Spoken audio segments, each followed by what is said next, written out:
বিসমিল্লাহির রহমানির রহিম। হে সমস্ত জগতবাসী, আজ ছোট একটি আলোচনা নিয়ে আপনাদের সামনে হাজির হলাম। আর সেই ছোট আলোচনাটি বুঝতে গেলে বড়, কিন্তু দৈর্ঘ্যভাবে ছোট। আচ্ছা, তো সেটি হলো, দেখুন যে মানুষ অতিরিক্ত পাপ করে যখন নিজের বিবেকের ধাক্কা লাগে, তখন সে পাপের তাড়না সে কাঁদে। আবার কেউ আছে জীবনে কোনো অভাব নেই, অনটন নেই, কোনো কিছু চাওয়া নেই, পাওয়া নেই, সেও আল্লাহর জন্য কাঁদে। তার জীবনে তেমন কোনো পাপ নেই, তবু সে কাঁদে। আবার কোনো ব্যক্তি আছে, সে তাকে কাঁদতে দেখা যায় না, তাকে কাঁদতে দেখা যায় না, কিন্তু তার ভিতরে আগুন আগুন আছে তার ভিতরে। সে আগুনটি কিসের? সেই আগুনটি হলো, জগতে চলে ফেরে খায় স্বাভাবিকভাবে, কারোটা মেরে খায় না, কাউকে কষ্ট দেয় না, কারোর সাথে মিথ্যা বলে না, কিন্তু তার জীবনে দেখা গেছে সে না খেয়ে থাকবে, ঋণ করেনি, পারলে কাউকে সাহায্য করেছে, কারো ক্ষতি করেনি, কিন্তু সে আল্লাহর জন্য কখনো কাঁদতে দেখা যায়নি। তবে কি, সে যদি কোথাও বসে থাকে তো এদিক সেদিক তাকায়, আর ভিতরে তার শরীরের মধ্যে কাঁপুনি ঝাঁকুনি একটি বিষয় দেখা যায়, কিন্তু তাকে চোখের জলে কখনো কাঁদতে দেখা যায়নি। যদিও কেঁদেছে, কিন্তু কেউ এটি প্রকাশ করে দেখেনি। তাহলে এই তিনটা স্তরের লোকের মধ্যে কোন স্তরের লোকটা খুবই ঊর্ধ্বে, এটি কিন্তু আপনারা বলবেন। দেখেন, একটি হলো মানুষের পৃথিবীতে চলাকালীন দুঃখ কষ্ট যন্ত্রণা বা অনেক পাপে তাপে মানুষ যখন বিবেক যখন জাগ্রত হয় ভিতরে, তখন সে কাঁদতে থাকে। আরেকজনের জীবনে কোনো কিছু চাওয়া নেই, পাওয়া নেই, সে মানুষের ক্ষতি করে না এবং যতটুকু পারে উপকার করার চেষ্টা করে, কিন্তু সে আল্লাহর কাছে কোনো কিছু চাওয়া পাওয়া নেই, তবু সে কেন কাঁদে?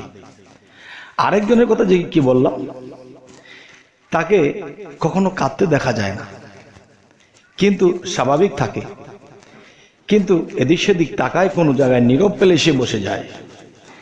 আসলে এই তিনটা স্তরের লোকের মধ্যে আপনি আমি কোনটাকে কোন স্তরে নিয়ে যাব? দেখুন, যারা জীবনে বহু পাপ করেছে তারাই কিন্তু রহমান নামের দোহাই দিয়ে আল্লাহর কাছে ক্ষমা চেয়ে নিচ্ছে। আর রহমান নামে আল্লাহ ক্ষমা করে থাকেন। এই নামে ক্ষমা না করলে আল্লাহর নাম কলঙ্ক হয়, তাই এই নামে আল্লাহ ক্ষমা করে থাকেন। যাই হোক, আরো একটি বিষয়, যে তার জীবনে তেমন কোনো চাওয়া পাওয়া নেই, সে তেমন একটা পাপও করেনি, সে কাঁদে আর কাঁদে। এই লোকটা স্তরটা কি? এই লোকটার স্তর হলো, সে কখনো দেখা যায় যে ভালো একটা কিছু করতে গেলেও যদি একটু হোঁচট খায়, তো ভাবে না জানি আমার কি পাপ হয়ে গেল, না জানি আমার কি পাপ হয়ে গেল।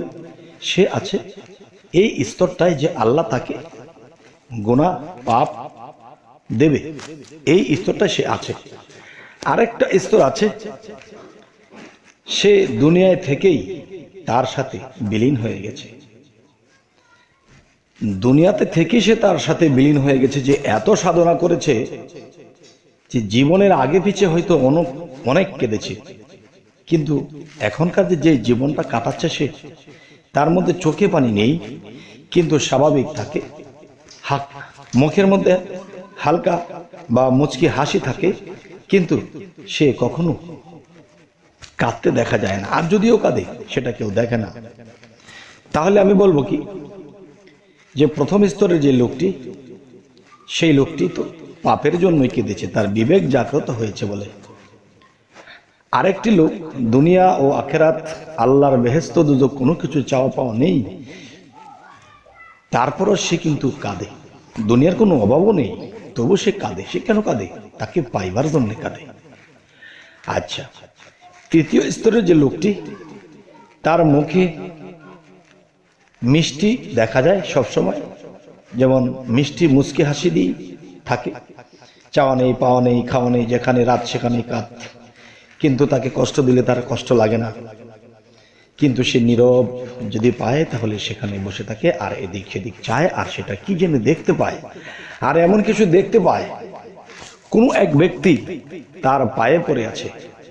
বাবা, আপনি কি দেখতে পান? আপনি এদিক সেদিক তাকান, আপনি কারোটা খান না, আপনি কারো কাছে যান না, আপনি নীরব পেলে বসে থাকেন আর বসে এদিক সেদিক তাকাতে থাকেন, কারোর সাথে কথাও বলেন না, কাঁদতেও দেখি না, হাসতেও দেখি না, এটা কি?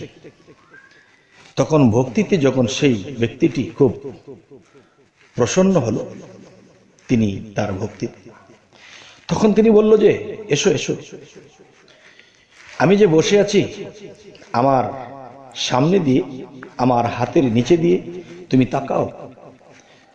তখন তাকিয়ে দেখতেছে হাজার হাজার ফেরেশতাদের, তাকিয়ে দেখতেছে বাম পাশে হাজার হাজার ফেরেশতা দেবতা, এবং ডান পাশে চেয়ে দেখে মক্কা মদিনা রাসূলের রওজা, বা রাসূল যে ছিলেন তিনি কোন রূপে কেমন ছিলেন দেখতে, তিনি কি দেখা যাচ্ছে।